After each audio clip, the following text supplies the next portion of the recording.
हैं उनको वैष्णव कहते हैं, शिव के जो हो चुके हैं उनको शैव कहते हैं, माँ जगदम्बा पराम्बरा के जो हो चुके हैं उनको शाक्त कहते हैं, पर हम सब लोग वैष्णव हैं। और एक बात कहूं, शंकर जी भी वैष्णव हैं और देवी भी वैष्णवी है।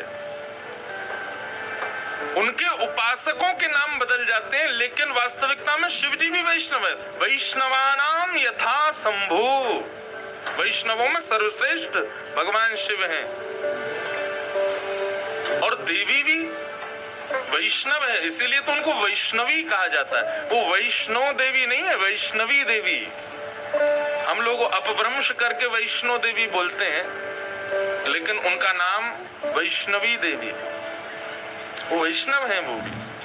वो भी श्री कृष्ण की उपासक है, ठाकुर जी की बहन है, की उपासक है, ठाकुर जी की बहन है, तो वो भी वैष्णव है। तो हम सब वैष्णव हैं। वैष्णव मुक्ति की कामना नहीं करते।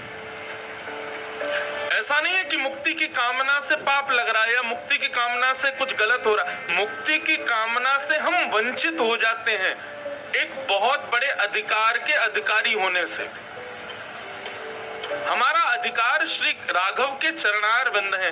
मेरे तो आधार सीताराम के चरणार बिंद, मेरे तो आधार राधा माधव के चरणार बिंद। तो वही सिद्धांत हमारा होना चाहिए। हमें भी श्री चरणों की प्राप्ति हो, इसी अवस्था में हो, इसी जन्म में हो, इसी स्थिति में हो। ये वैष्णव का परम उद्देश्य होना चाहिए। भक्ति, भक्ति कौन है? बहुत ध्यान से सुनिए सब लोग। बालक रंग में खेल रहा है, कीचड़ में खेल रहा है, थोड़ा गंदा हो गया है, मतमैला हो गया है।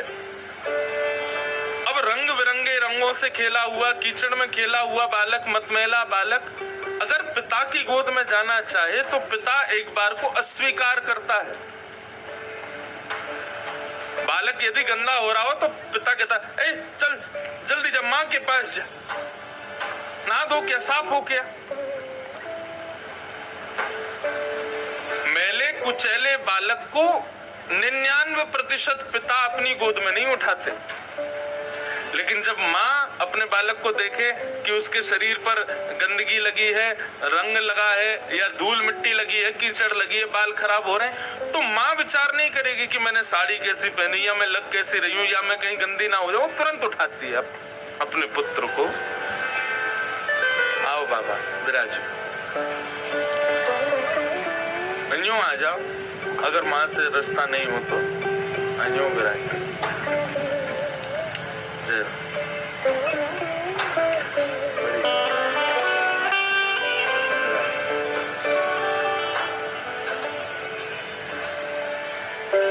सावधानीतया श्रृणु, सावधानी से सुनिए। एक मैले बालक को माँ नहीं उठाती, पिता नहीं उठाता, माँ तुरंत उसको उठा लेती है, ले जाती है, नहलाती धुलाती, साफ कर देती है, बिल्कुल स्वच्छ कर देती है, नए कपड़े पहना देती है। और जब उसी बालक को पूर्ण शुद्ध माँ कर देती है और तैयार करके बिल्कुल बाल बाल काट के उसको पाउडर वाउडर लगा के, जॉनसन बेबी लगा के उसको बढ़िया तैयार कर देती है, और जैसे कमरे से निकालती है और सामने से यदि पिता दिख जाए तो पिता अपने स्वच्छ बालक को देख करके तुरंत, मेरा बेटा, मेरा बालक, आए मेरे गोद में आ जा। स्वच्छ बालक को तुरंत पिता भागता है गोद में लेने के लिए।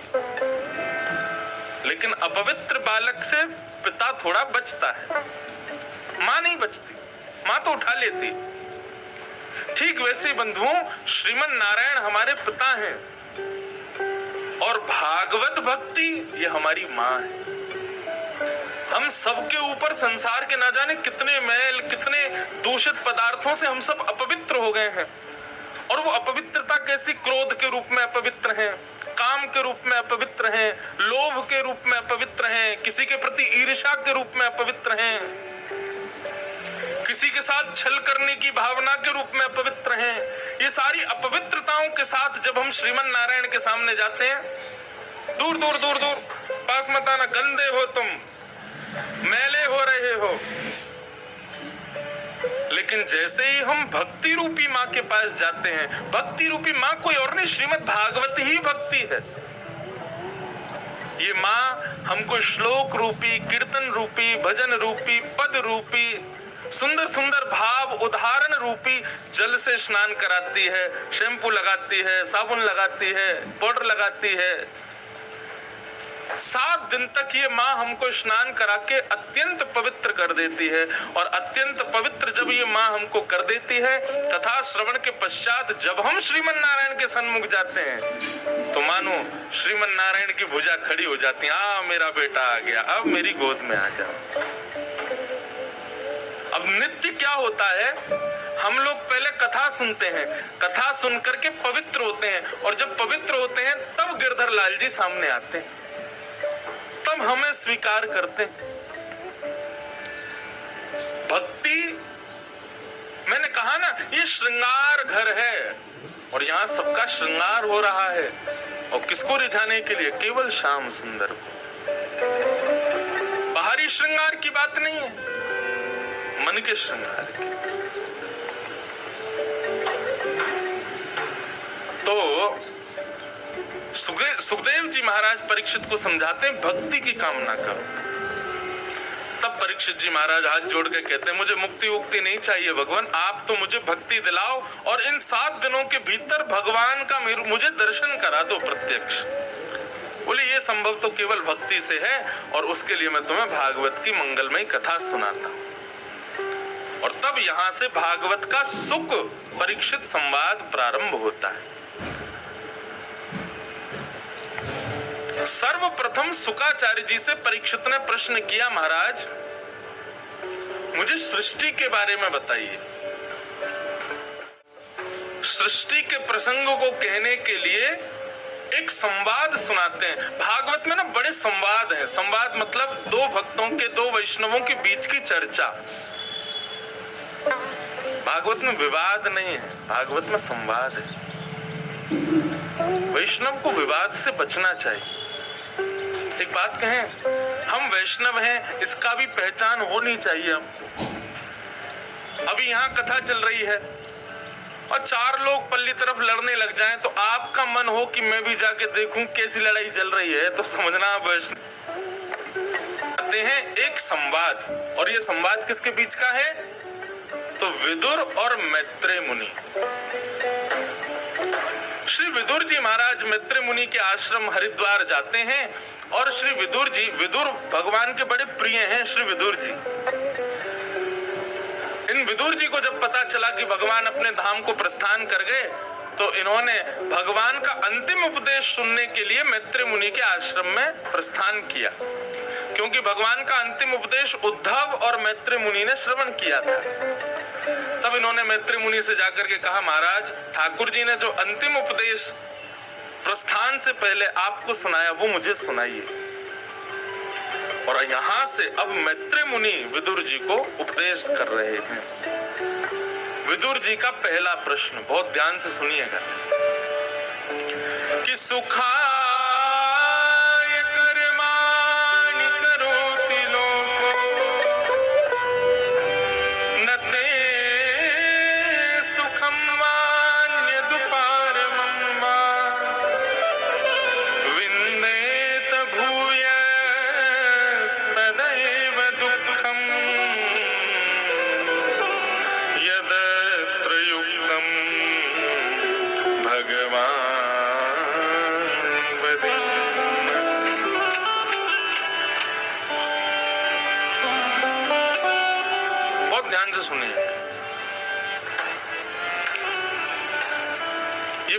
ऐसा प्रश्न है कि यदि कभी जीवन में भगवान, आप लोगों का तो नहीं पता, लेकिन मुझे यदि प्रत्यक्ष कभी दिख गए तो मैं ये प्रश्न उनसे जरूर करूंगा।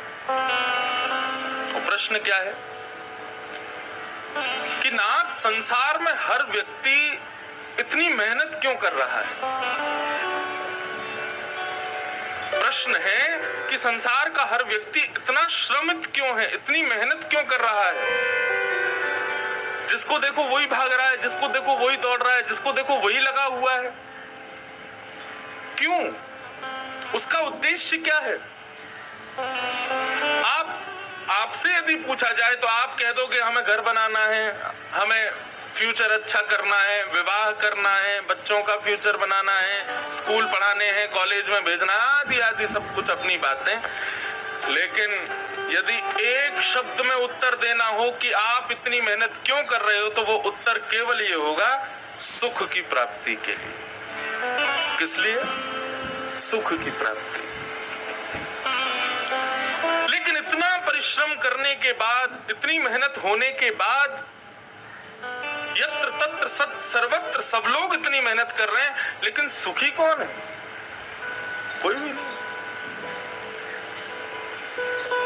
चाहे वो कितना ही बड़ा बिजनेसमैन हो, चाहे एक छोटा सा लेबर क्वालिटी का काम करने वाला व्यक्ति हो, मेहनत सब कर रहे हैं, लेकिन सुखी दोनों ही नहीं है।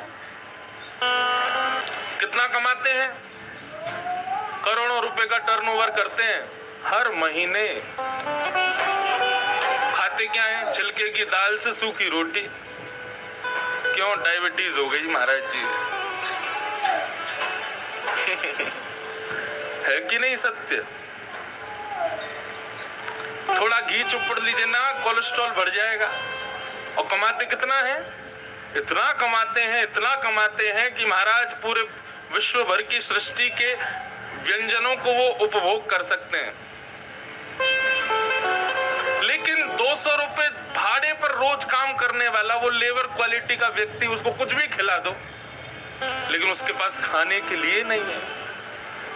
एक के पास खाने के लिए बहुत कुछ है लेकिन खा नहीं सकता, और एक के पास खाने के लिए कुछ भी नहीं लेकिन कुछ भी खा सकता है। सब दुखी हैं संसार में। तो फिर हम मेहनत क्यों करते हैं जब हमको बदले में दुखी मिलना है? तो ये है प्रश्न। जब बदले में दुखी मिलना है तो फिर हम इतना श्रम क्यों करते हैं? ठाकुर जी से पूछा ये प्रश्न, विदुर जी ने मैत्रेय जी से पूछा, और मैत्रेय जी इसका उत्तर देते हैं, सेयम भगवतो माया, ये भगवान की माया है। यदि ऐसा नहीं होगा विदुर जी, तो सृष्टि चल नहीं पाएगी। सृष्टि चलती ही इसलिए है क्योंकि हर व्यक्ति अपूर्ण है।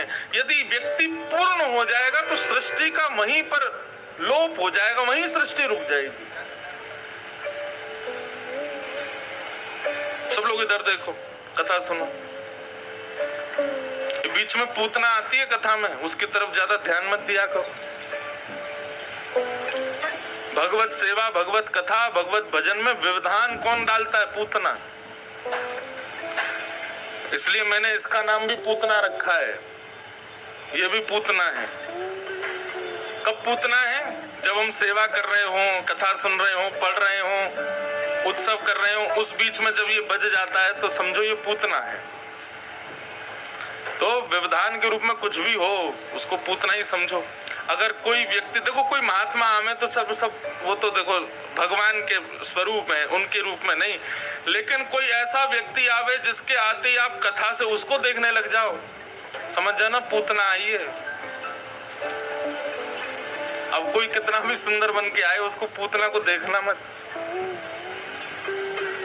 अब अगर कोई आया ना, अब यहाँ जितने लोग बैठे हैं तो सब बच गए पूतना से, अब कोई आया और आपने उसकी ओर देखा, सोई मैं हंस जाऊंगा, आप भी हंस जाओगे, वो सोचेगा ये हंस क्यों रहे हैं। सब विनोद की बात है, लेकिन ध्यान से सुनो। देखो कितना गंभीर बात चल रही है यहाँ पे।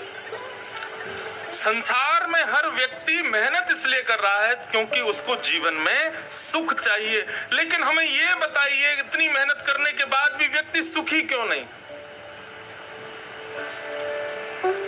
इसका उत्तर भगवान ने गीता में अर्जुन को दिया है। भगवान कहते हैं, अर्जुन व्यक्ति दुखी पता क्यों होता है? क्योंकि वो कर्म बाद में करता है और उसका परिणाम पहले सोच लेता है। आपने व्यापार किया, आपको पता चला कि हमसे पहले किसी ने व्यापार किया था, उसको इतना प्रॉफिट हुआ था, आज उसका घर है, बंगला है, गाड़ी है, सब कुछ है उसके पास। आप भी जब उस व्यापार को करोगे तो आपके मन में पहले ही आ जाता है मेरा भी घर होगा, मेरा भी बंगला होगा, मेरी भी गाड़ी होगी, मेरी भी पत्नी होगी। अरे कर्म तो करो पहले। हम परिणाम पहले विचार कर लेते हैं, इसलिए दुखी होते हैं। वो एक प्रसिद्ध कथा है, एक तेल बेचने वाला व्यक्ति घड़े में तेल लेके जा रहा था और मन में सोचता हुआ जा रहा था, ये मैंने 5 रुपए का खरीदा पर मैं इसको 15 रुपए में बेचूंगा, 10 रुपए का मुनाफा होगा।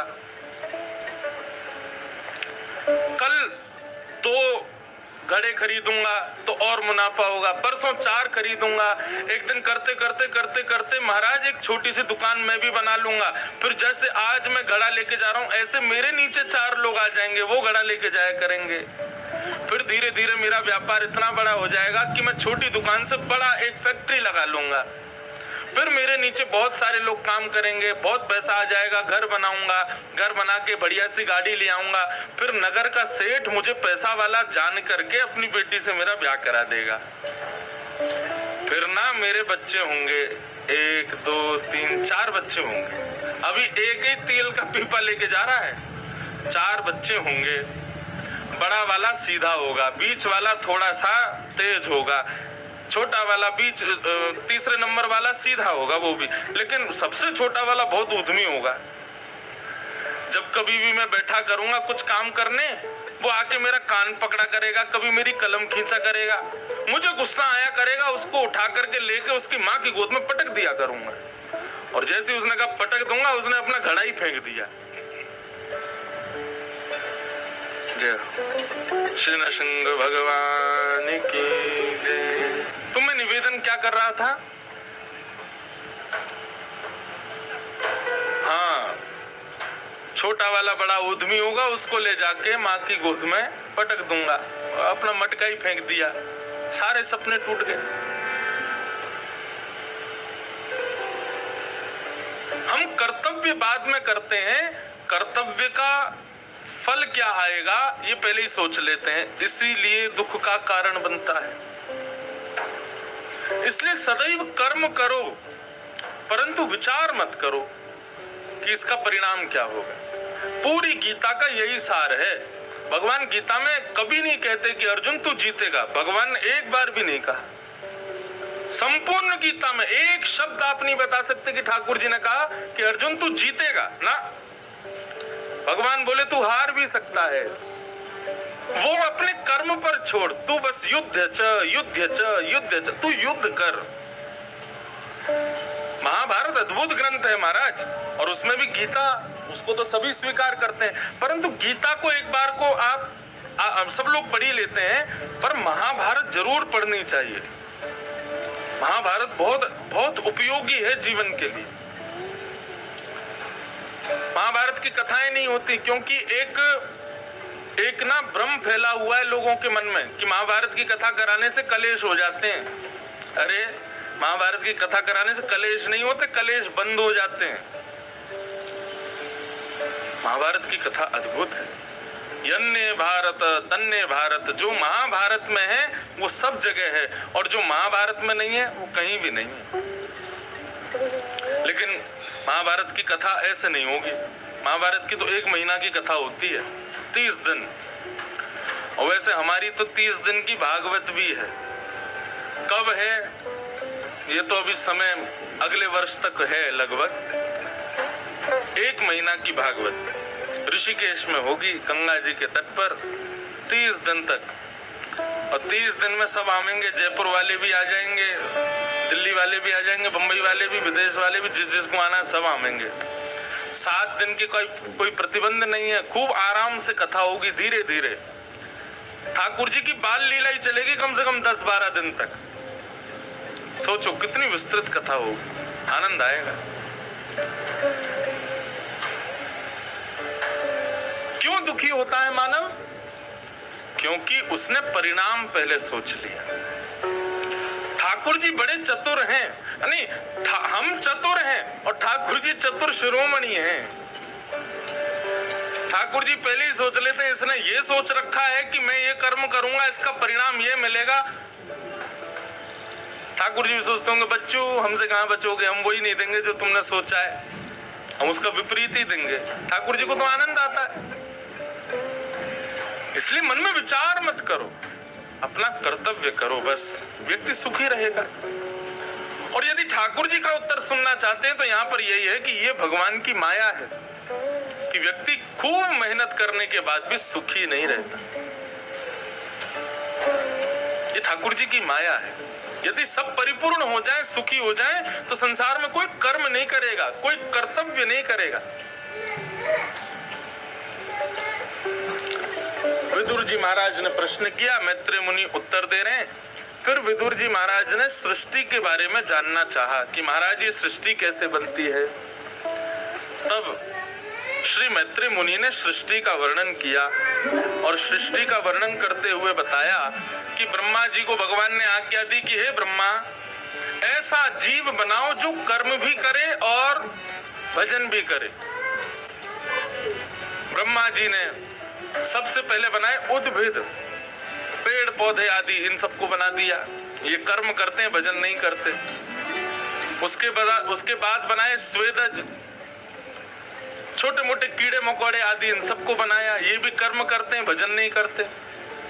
उसके बाद बनाए अंडज, अंडे से पैदा होने वाले, ये भी सब कर्म करते हैं, भजन नहीं करते। अंत में बनाए जरायुज, जो जरा में लिपट करके जन्म लेते हैं, ये भी सब कर्म करते हैं, भजन नहीं करते। तब अंत में ब्रह्मा जी ने श्रीमद् भागवत के 4 श्लोकों का पुरुषण किया, 1 लाख बार जाप किया। तब ब्रह्मा जी ने मानव को बनाया। ब्रह्मा जी बोले, हाँ, इसको देख के लग रहा है कि ये कर्म भी करेगा और भजन भी करेगा। और सबसे पहला मानव कौन बनाया? सनक सनंदन सनातन सनत कुमार, जिनको भगवान का प्रथम अवतार माना जाता है। सनत कुमार बनाए। भागवत की साइंस चल रही है, अब मैं बहुत सूक्ष्म में कह के आगे निकलूंगा। सनत कुमारों को बनाया, परंतु सनत कुमारों ने प्रकट होते ही प्रार्थना कर दी। बोले, पिताजी हमको कर्म करने के लिए आज्ञा मत देना, हम भजन करने के लिए हुए हैं। ब्रह्मा जी बोले, पहले जितने हो रहे थे वो कर्म करने वाले हो रहे थे, अब ये हो रहे हैं सब भजन करने वाले हो रहे हैं। 10 मानस पुत्र बनाए, वो भी सब भजन करने वाले हुए। तब ललाट से भगवान शिव प्रकट हुए, वो भी भजन करने वाले हुए। तो ब्रह्मा जी को क्रोध आ गया, बोले कि मैं क्या करूं, ये सृष्टि बनने में ही नहीं आ रही। तब ब्रह्मा जी ने विचार किया, बोले, ओ तो यहाँ गड़बड़ी हो रही है। बोले, कहाँ, केवल हमने पुरुष बनाए, अभी तक स्त्री तो बनाई नहीं। अकेला पुरुष जन्म लेगा तो भजन ही करेगा, उसको संसार में लगाना है, उसको सुबह से शाम तक मेहनत करवानी है, घर परिवार चलाना, घर गृहस्थी में रखना है, तो फिर स्त्री तो बनानी पड़ेगी। ये मातृशक्ति अलौकिक रचना है ब्रह्मा जी की। यदि माताएं बहनें नहीं होती तो हम आप सब बाबा जी बने घूम रहे होते। हम आप सब क्यों हैं, अपने घरों में क्यों रह रहे हैं? क्योंकि छूने चाहिए। और ये सच में मजाक की बात नहीं है, छूने चाहिए, कभी कभी पैर छुआ करो, ये भी योग्य हैं उसके। यत्र नार्यस्तु पूज्यन्ते रमन्ते तत्र देवता। जिस घर में नारी का सम्मान होता है, नारी की पूजा होती है, उस घर में बालक जन्म नहीं लेते, साक्षात भगवान जन्म लेते हैं।